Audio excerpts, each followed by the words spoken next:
And here's where I keep screwing this up.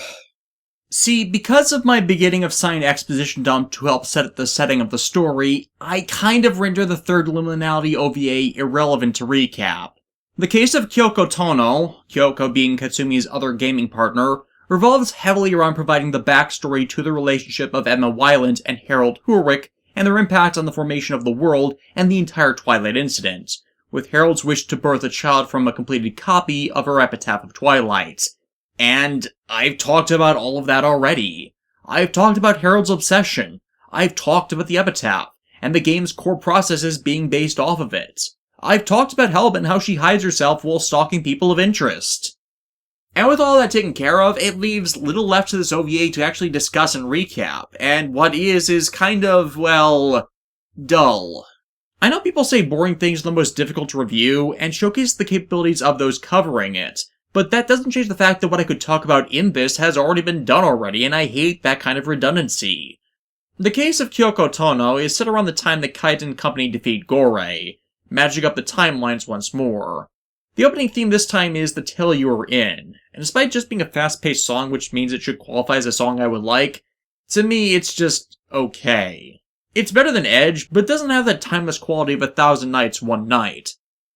Anyways, the plot of the OVA involves June meeting with Kyoko Tohno, and then being led on a wild goose chase by Bith the Black, who in the epitaph was the steward of Helba, Queen of the Dark.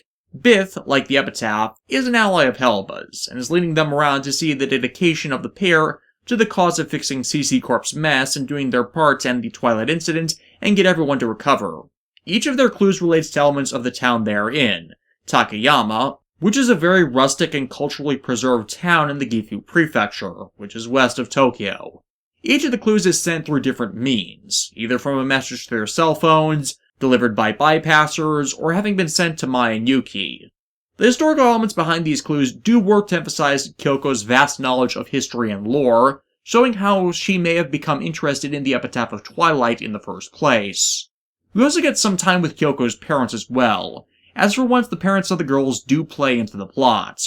Her mother is a local writer for the news, and her father works as a translator. Kyoko has a different relation with her parents than Mayuki does, as she actually enjoys being around them and is supported by them. However, there is something of a schism between them. See, the town is a close-knit community, being wary of outsiders who move to it until they conform to the town or help it in various ways. Kyoko's parents adjusted rather quickly to the rustic old age feel of the place, whereas Kyoko is more of a person that lives with the view of the modern day.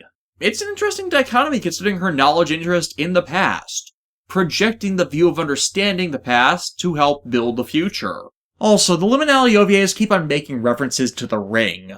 On first viewing, someone can think of it as a one-off joke last time with how the movie glitched out, but here they not only mention the ring girl Sadako by name, but also all but outright state the plot of the movie. The clue actually relates to a small museum dedicated to a local researcher into psychic phenomena, as the Sadako from the original novel and film were said to hold psychic powers. It makes for a really odd reference considering the book was written in 1991, the film adaptation was made in 1998, then American retellings of it came out in 2002, at the same time this game and its OVAs were made, and the events in it are set in 2010. Also, Kyoko's father turned down an offer to translate a completed copy of the Epitaph of Twilight. Is he high? That's like a man whose kids are Doctor Who fans finding the lost episodes at his workplace and deciding to just chuck them into a garbage bin. Actually, his reasons are more understandable than that. The Epitaph in the Dot Hack world has reached the point where cults go ravenous over the text, and that context not helped by the retcons to the franchise's lore in Link, Quantum, and Thanatos report that reveal Emma actually wrote it as the manifesto for a cult she was part of who wants to commit genocide. That was originally not part of the context in any way, shape, or form. To the point of people attempting to get acclaim by writing up their own takes on the lost pieces, only to have it backfire on them. Kyoko's dad didn't want to risk the backlash if it turned out the supposed complete copy turned out to be another phony. Though considering the source, it just may have been the real deal. The person who wanted the translation also called himself Ichiro Sato, essentially the Japanese variation of naming your baby John Smith or John Doe, meaning it's such an obvious fake name so as to call attention to oneself. And sure enough, the black that's been leading them around all day, and Ichiro Sato are one and the same. Ichiro giving out info on the nature of fragment I've explained before, along with some new details. To put it in a nutshell, Harold brought the outside into the inside. So the boundary's wavering. Severely. Apparently, Emma and Harold first met while researching similar subjects. Harold with the purpose of bridging reality and the virtual, and Emma towards adding transcendent elements to her writing. Considering Harold's obsession and the nature of the works, it's pretty obvious by now that merging the two may not have been the best of ideas, but a lot of people lose their sanity over unrequited love. Additionally, what has trapped the comatose players and disconnected them from reality has been caused by an autonomous force binding the characters to the game. Inside and outside, religious and secular, divine and worldly, they go together. Every society places the world in order through the concept of opposites. Tomonari Kasumi was also known as Zieg. Physically, he was in Kanazawa when he lost consciousness. That occurred inside the game, though of course he exists outside the game. So then we must ask the question, where was his consciousness at? The inside or the outside? We saw this before when Morgana bound Tsukasa to Aura to keep her from awakening, removing her autonomy.